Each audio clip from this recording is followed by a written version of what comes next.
I don't care how I feel. Yeah. I don't care if I feel happy or sad. It doesn't really affect what I do each day. I do the exact same things. I act the exact same way. I don't care. Yeah. I don't put weight to the significance of the emotion. So I always consider myself a happy person, but if I woke up and I was slightly less happy one day than another, it wouldn't affect anything I do, and I wouldn't put any relevance to it. I'm human, and that's life. But truthfully, it doesn't matter if it's getting a girl or it's making money or it's getting status. It doesn't matter what it is. As a man, we live in hyper-competitive environments. I don't think enough men understand how competitive the world is.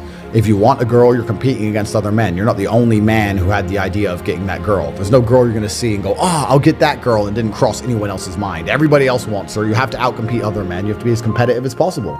You have to be as successful as possible in all realms. You have to be as good-looking, as funny, as smart, as spontaneous, as interesting, as charismatic, as rich as possible. You need to try very hard to be your absolute best. And as you become a better man, you'll crack through different tiers of attractiveness, and eventually you get to the top and you'll be able to have any girl you want. But the truth is, I have a lot of guys ask me, similar to your question, a guy will come to me and go, how do I get a girl? I'm like, bro, you're a loser. Yeah, but I know, but how do I get a girl? Well, you're a fucking loser. You're a loser. Why are you asking me? It's like saying, how do I win a race with a push bike? You're racing Ferraris. What do you want me to do? Yeah. There's only so much you can do. There's only so hard you can pedal. There's only so many tricks and tips. There's only so many game things you can say, so many pickup lines. If you're a loser, it's going to be very, very difficult, and it's going to get harder and harder. The game is rigged to become harder and harder for men. It's not getting easier. It's going the other way. And if you're going to be on a racetrack and there's going to be Ferraris there, and you're going to be on a pedal bike or in a Nissan, you're going to get smoked. That's the game. You have to up yourself. You have to improve yourself. I'm not going to lie to anybody here and say you don't have to improve yourself. You can stay a loser and get chicks, because you can't. I don't understand how many humans function in the world today. I don't get people who don't think like me. I don't understand it. I'm like, well, then how have you survived this long? Life is hard. Life is difficult.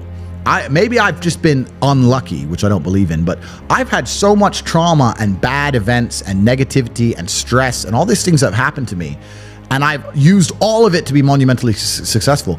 If I wasn't that way inclined, with the workload that God put on my shoulders, I'd just be in a ditch somewhere. Yeah. I just would have killed myself by now. Yeah. Like, I don't understand how people are functioning. If you're not thinking like me and you're going through life with any other mindset, you've been extremely fortunate that God smiled on you and allowed you to sit around most of the time doing jack shit, and you have yet to be punished for that. Yeah. I could never have lived that life. If I was a bit lazy or a bit, or I was a bit of a snake, or if I lied to people, I'd be dead by now. Yeah. Like, so a lot of these people are just absolutely and utterly blessed by God that they managed to go through life with such a non-competitive mindset, and they still breathing. Like, I don't understand how people can think any other way. Yeah. I've spoken to dudes and like, I had a bad couple months. Why? Oh, my girl left me. You've wasted months? You've wasted months over some. Like, you had think of how much God loves you to have given you the grace and given you the opportunity to waste months of human time over some chick. Like, talk about blessed head to toe. If I waste months, empires are going to collapse. I'm going to end up in a cell or dead if I waste months. I have things to do every single day. I can't waste a second. Like, these people are just absolutely infinitely blessed, and their mindset is a product of that, because they're spoiled children. Absolutely spoiled children. If you're going through life with any other mindset besides a hyper-competitive one, where you are capable of competing with some of the most dangerous men on the planet in all their forms, me and my network, and also my competitors. If you don't have that mindset, then you have to understand that you are spoiled. You're spoiled by your reality, because there's a whole bunch of people out here daily who fail. There are men out here who fail daily, and they have yet to feel the true consequence for it. They fail to go to the gym when they know they should have gone to the gym. They fail because they forgot their keys and it took them 10 minutes to find them. They fail because they replied to a question they got sent on WhatsApp the wrong way. They fail because they didn't smile when they were supposed to. They didn't say please and thank you to that person who helped them. They fail because they didn't say hi to that girl who's looking at them out the corner of their eye. They just fail perpetually. They go through life missing every opportunity and just failing. And somehow we've built a society which is so soft, and God is so giving and so graceful, that they still have a place to eat and somewhere to sleep, and they're still surviving. That shows how nice God is, because before this society, truthfully, if you were that level of failure, you would be dead. Survival of the fittest. It's survival of the fittest, and none of these men out here are fit. No. Their mindset isn't fit. Their reality isn't fit. They're failures. They're failures, and they're just failing every single day. And they go, oh, but tomorrow I'll go to the gym. Yeah. You've been failing your whole life. That's all you've done is fail. And then you sit and wonder why people like me absolutely and utterly outcompete you. It is so easy to become a top tier male in the world today because the competition is so ridiculously low. There are 2% killers like me, and everybody else is amateur, head to toe amateur. They can't even pay attention to anything. They can't try at anything. They're amateurs. And it's really mind blowing to me because I've tried with all of my computational power to imagine having a mindset different to mine. And I just can't see a reality worth having. I can't see a reality worth living. I can't see how you're going to build a life worth experiencing if you have any other mindset. I can't see it. Yeah. I've never met somebody with a fantastic life who did not completely and utterly believe in themselves. I've never seen somebody massively succeed and they didn't believe in themselves, ever. I've never seen somebody who just allows life to happen to them and become blown off course by some sadness, end up doing massively monumental and important things. I've never seen it. It's never happened. It does, and it's never going to happen. If I'm unhappy with something and I'm uncomfortable with something, I fix it. Yeah. That's endless motivation, which I don't truly believe in as a concept, but that's endless fuel for the fire. Right. If I was unhappy with something about myself, regardless of what it was, I would be able to take all of that discomfort and turn it into endless energy to get the problem fixed. Yeah, exactly. But these people seem to It's okay to be unhappy. Yeah, well, these people seem to sit and say, I'm really unhappy with X, but then stay doing X. So I don't believe they're truly actually unhappy. What you'll notice if you live life long enough is that somebody will sit and say to you, I'm unhappy being a loser. You say, why are you a loser? I just sit at home and play video games 7 days a week. And you're like, okay. And maybe 3 days of the week they're unhappy doing that. And that's the time they email you and that's the time they want to make a change. But 4 days of the week, they don't really, it doesn't really bother them. It doesn't really bother them. Because if it bothered them 7 days a week, guess what? They would fix it. Correct. So I have very little sympathy for people.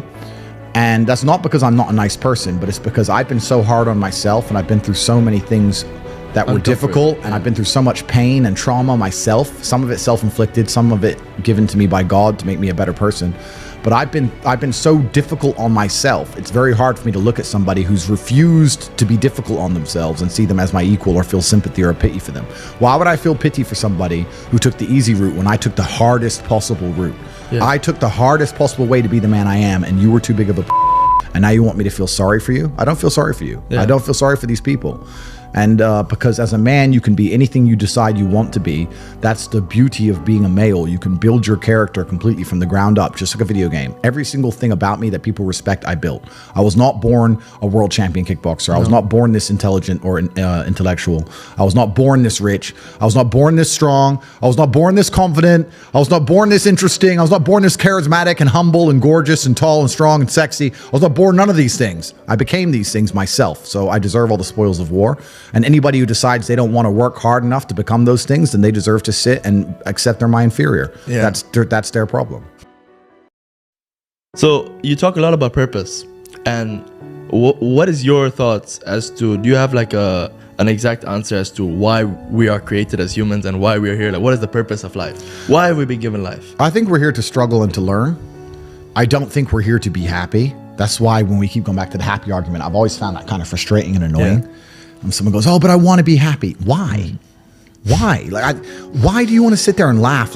Like you were happy your entire childhood. That's your happy days. You're allowed to be happy as a kid. Finished. It's all over now, right? You're a man. You have responsibilities. I think we're here to do important. Provide, protect, and we're also here to do important things. And important things are going to be difficult, and they're going to be hard, and you're going to get frustrated. But that's what gives you purpose. I don't see anyone who's chasing happiness. I think that's a very feminine frame. I understand why some women just want to be happy. I don't know how it feels to be a girl because I'm not one. But in my experience, I know women who just want to be happy. Girls just want to have fun. Fine. But you're a man, right? And if you're a man, then it's absolutely an utterly different experience of life. I think we're here to struggle. I think we're here to endure pain. I think we're here to just see how hard we are to kill. I think that going through terrible things and living through them and coming out the other side is one of the most fantastic things about being human. I think that it's almost like once you understand what life is really about, there's no emotion which isn't enjoyable. The only emotional state which can be seen as detrimental is feeling nothing at all. But if you're sitting at home and you're feeling truly heartbroken, at least you're feeling something, right? And I think that's the whole part of being human. I think we're here to struggle. I think we're here to go through pain. That's so I wake up each day and go, what can I attack? What problem can I solve? And look at history. Why did Genghis Khan wake up and want to conquer the whole world? Why did Napoleon conquer the world? Why did Alexander the Great conquer the world? You just wake up and just say, give me this, give me that. I want all of it. I need to. Yeah. There's an army there. They're really big. We're better. It's intrinsic. Yeah. You need to go and conquer. That's the purpose of life.